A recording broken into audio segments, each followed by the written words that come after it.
Sur le chemin de l'école, Tamara et Ever se moquent l'une de l'autre de leur béguin. Tandis que Tamara se laisse distraire par leurs plaintes concernant leur tendance antisociale, Ever tente de la faire taire, mais c'est trop tard. La voiture percute un vélo et envoie Randall à la poubelle. Randall est en colère et se met à râler, mais il s'arrête aussitôt en voyant Tamara. Il s'apprête à l'inviter à sortir, mais soudain, il est frappé par un granité.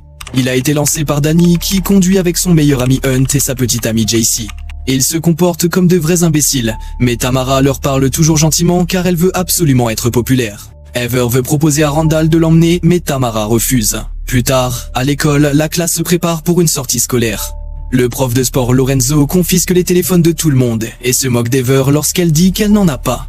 Lorenzo plaisante aussi en disant qu'il doit prendre le téléphone du chauffeur de bus, mais Wayne n'est pas du tout content. Avant de partir, Lorenzo fait un discours mièvre sur la possibilité de se connecter à la vraie nature. Après quelques heures de route, Lorenzo réalise que Wayne s'est trompé de route. Une dispute éclate et Wayne, distrait, ne regarde plus devant lui. Soudain, le bus heurte quelque chose et le pare-brise est éclaboussé de sang. Incapable de voir la route, Wayne finit par traverser une clôture et dévaler la colline. Il freine brusquement et le bus s'écrase, provoquant des coups à la tête et même des vomissements. JC se casse le nez et Lorenzo lui ordonne de se couvrir.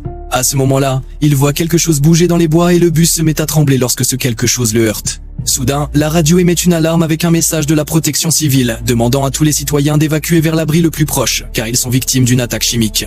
Puis quelque chose heurte la fenêtre, laissant du sang sur la vitre. Une personne apparaît à la porte et Lorenzo veut l'ouvrir. Wayne et les adolescents sont contre, mais Lorenzo l'ouvre quand même. L'individu saute sur Lorenzo et le mord au visage, révélant qu'il est un zombie. Les adolescents, paniqués, se précipitent vers la sortie de secours. Candace trébuche en sortant et lui marche dessus, la faisant cracher du sang. Le zombie abat Lorenzo et attaque les derniers adolescents, les projetant dans tous les sens. Ever attrape la main de Candace et tente de la sortir. Mais c'est trop tard. Le zombie l'a attrapé par les pieds et l'a tiré dans le bus. Tandis que le zombie attrape les derniers adolescents qui n'ont pas pu s'échapper, Ever court à travers les bois. Elle manque de se perdre dans un épais brouillard mystérieux, mais parvient à le traverser et à retrouver Tamara. Entendant un rugissement au loin, les survivants continuent d'avancer ensemble jusqu'à trouver un bâtiment. Ils se précipitent à l'intérieur et Danny glisse sur une mare de sang, ce qui le fait tomber sur les entrailles d'un cheval mort. C'est tellement dégoûtant que les autres refusent de l'aider et il doit ramper pour sortir. Ils décident de continuer leur recherche et trouvent un autre bâtiment, où ils entendent de nombreux rugissements et des portes qui claquent. Des rugissements retentissent derrière eux, les forçant à avancer. Les adolescents n'arrêtent pas de se disputer et Danny pense que tout le monde exagère, car les zombies n'existent pas. Alors qu'ils se demandent comment vont leurs familles, le groupe entend les rugissements se rapprocher et court se cacher dans le bâtiment. Une fois à l'intérieur de l'appartement, ils se séparent pour chercher des armes. Dans une pièce sombre, ils découvrent d'effrayants animaux en peluche entourés de bougies, ainsi que des outils utiles. Ils déplacent également de gros objets et des meubles pour bloquer toutes les issues. Alors qu'elle travaille sur la fenêtre, Tamara croit apercevoir quelqu'un dehors et entend un cri de femme. Les commentaires stupides et grossiers de Hunt la surprennent. Steven remarque la nervosité d'Ever et jure de la protéger, affirmant qu'il a de l'expérience grâce aux jeux de société. Ils discutent de la méchanceté des enfants populaires et Randall souligne qu'Ever va perdre Tamara à leur profit. Pendant ce temps, JC essaie de convaincre Tamara de passer du temps avec son groupe plutôt qu'avec Ever. Après avoir sécurisé l'appartement, ils entendent la voix de Candace qui appelle à l'aide.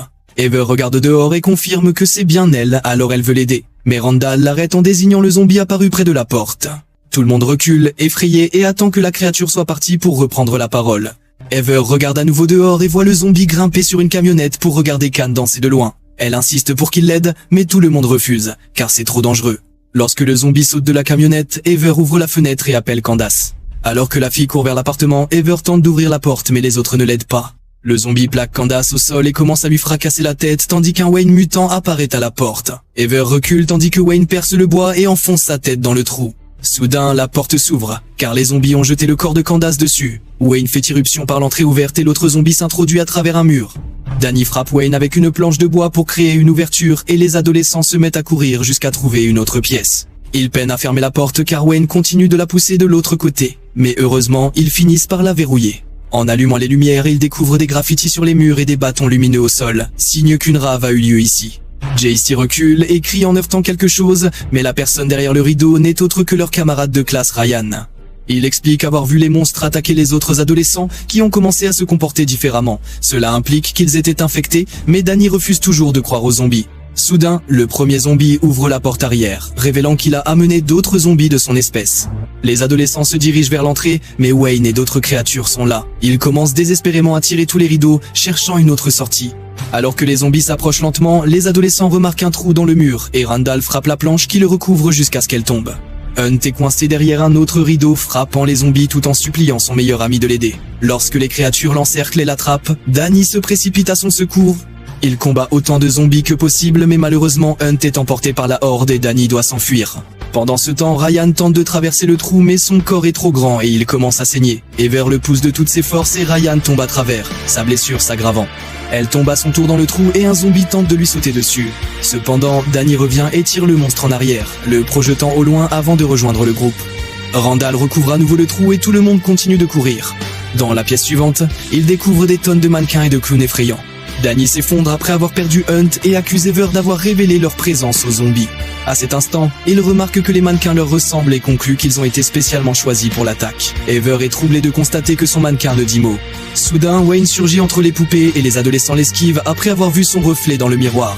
Les garçons ne parviennent pas à le plaquer et Wayne répand du sang sur le bras de Tamra avant que Randall ne le frappe à la tête pour le faire tomber. Randall ne s'arrête pas, il continue de frapper furieusement la tête de Wayne jusqu'à ce qu'il ne bouge plus. Ryan et Tamra le trouvent incroyable et elle le serre même dans ses bras. Ever regarde les objets tomber de la poche de Wayne et souligne qu'il a consommé beaucoup de substances illégales avant de prendre son briquet. Soudain, Danny se met à tousser et dit avoir froid. Randall se demande s'il a été blessé, alors Danny soulève son t-shirt et révèle qu'un zombie lui a injecté quelque chose pendant le combat. Après avoir pris la veste de son mannequin, il annonce qu'il va sauver Hunt. Alors que Danny monte les escaliers, il se sent pris de vertige et doit ramper jusqu'à l'étage suivant. Les autres le suivent et Ryan lui demande s'il veut de l'eau, mais l'appelle Daniel au lieu de Danny. Cela déclenche la colère de Danny et il commence à insulter Ryan en le poussant contre le mur. Il ne lâche prise que lorsqu'Ever lui crie dessus. Danny se met alors à fulminer, disant qu'il a tout perdu et qu'il a dû tout changer pour ne plus se sentir dégoûté par sa propre personnalité. Soudain, Wayne fait irruption et tout le monde s'écarte. Il finit par plaquer Danny et ils tombent tous les deux par la fenêtre. Le groupe regarde dehors et remarque les corps inconscients au sol, les croyant morts. JC pleure tandis que Ryan explique que Danny n'était pas un imbécile quand ils étaient plus jeunes. À ce moment-là, le corps de Danny se tord jusqu'à ce qu'il se lève et s'enfuit. Ils entendent un rugissement au loin et, maintenant que Danny est parti, Randall serre JC dans ses bras et lui promet de la sauver. Il pense que la forêt est trop dangereuse et qu'il devrait se barricader dans le bâtiment. Cependant, Ever leur fait remarquer qu'ils n'ont ni eau ni nourriture et que personne ne les trouvera là-bas. Ils devraient donc aller chercher de l'aide. Son idée est d'attirer tous les zombies d'un côté du bâtiment et de s'échapper par l'autre côté, en espérant qu'ils puissent retrouver le bus et leur téléphone. Lorsque Randall tente de protester, Ever lui fait remarquer qu'elle n'a pas besoin de sa permission. Next Ever s'empare d'un tas de pots de peinture et les assemble. Avec le briquet de Wayne, elle y met le feu et les lance sur la camionnette, à l'extérieur. Cela attire l'attention des zombies qui commencent à encercler les flammes. Ever quitte le groupe et Tamara tente de l'en empêcher, mais Ever la réprouve, car elle l'ignore au profit des jeunes populaires au lieu de la soutenir. Ever continue d'avancer et Steven décide de la suivre. Le duo déplace la barricade et parvient à sortir.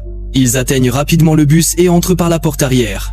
Ever ne peut s'empêcher de crier lorsqu'un bras apparaît sur un siège, mais ce n'est que le corps de Lorenzo. Puis elle trouve le sac du professeur et est dévastée de découvrir que tous les téléphones ont été cassés pendant l'attaque.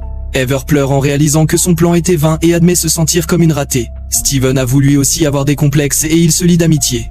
Alors qu'ils s'apprêtent à s'embrasser, Ever remarque que la radio du bus bip. Elle regarde de plus près et trouve une cassette avec le message d'urgence. Cela confirme qu'ils ont été piégés. Soudain, Steven lui fait une piqûre dans l'épaule et s'excuse, disant qu'elle n'était pas censée le savoir. Alors qu'Ever s'effondre paralysé, Randall apparaît et félicite Steven pour son bon travail. Tout a commencé il y a environ un mois. Randall a approché Steven avec un plan. Effrayer les jeunes populaires, les accuser d'être des imbéciles et sauver les filles pour qu'elles les remarquent.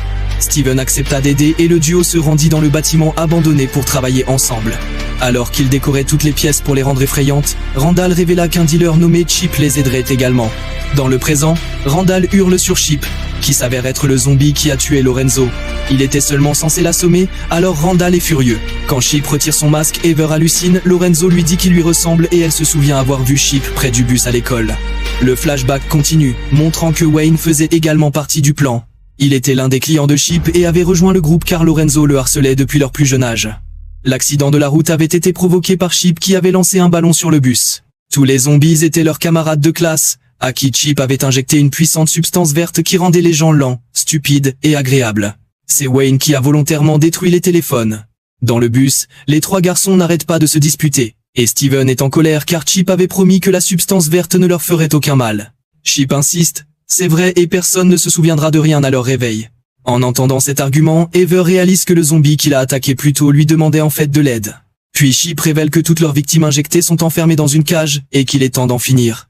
Il se lance dans une diatribe contre tous les imbéciles qui l'ont harcelé à l'école et sur la nécessité de les arrêter pour briser le cycle. Alors qu'il enfile un gant de seringue, Steven panique, ignorant cette partie du plan. Randall annonce qu'il retourne auprès de Tamra et s'excuse auprès de Steven. Puisque le plan a échoué, ils pensent qu'ils n'ont d'autre choix que de tuer tout le monde pour éviter la prison. Alors que Steven panique à nouveau, Randall lui dit de ne pas s'inquiéter, car ils vont piéger les filles. Après le départ de Steven avec Randall, Ever pleure en regardant Chip fumer. Elle hallucine en voyant Lorenzo lui dire de faire quelque chose pour survivre. Elle se force à ramper, mais alors qu'elle s'apprête à atteindre la porte de derrière, Chip la tire en arrière et la jette sur un siège. L'hallucination de Lorenzo lui dit de penser à sa pauvre mère, et les yeux d'Ever se mettent à briller. Elle donne un coup de tête à Chip pour le repousser, puis le frappe avec une radiocassette. Une fois à terre, elle continue de lui frapper la tête jusqu'à ce qu'il soit hors de vue. Dans le bâtiment, Randall, frustré, détruit le diorama de leur plan. Puis il montre à Steven la cage contenant leurs victimes, qu'il compte tuer grâce à un nouveau plan. Hunt le maudit avant que Randall ne lui fasse une piqûre. Après avoir injecté tous les élèves, Randall demande à Steven d'ouvrir la cage au bon moment et quitte la pièce pour retrouver Tamra. Il lui annonce qu'Ever est morte et la serre dans ses bras tandis qu'elle pleure. Tandis que le duo retrouve Ryan et JC, les élèves enfermés dans la cage deviennent fous et demandent de l'aide à Steven. Entendant les cris, Randall explique au groupe que ce sont les zombies qui ont tué leurs amis et qu'ils doivent les tuer pour se venger.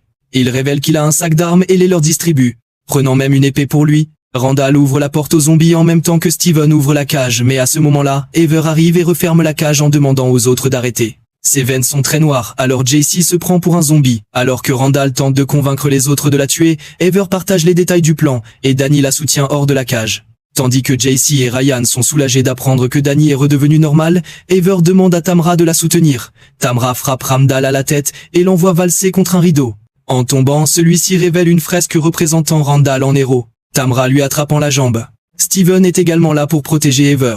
Quand Steven tente d'attaquer Ever avec une seringue, les élèves dans la cage le tirent à l'intérieur et Ever les aide en les poussant. Hunt et Danny sortent et laissent les autres frapper Steven.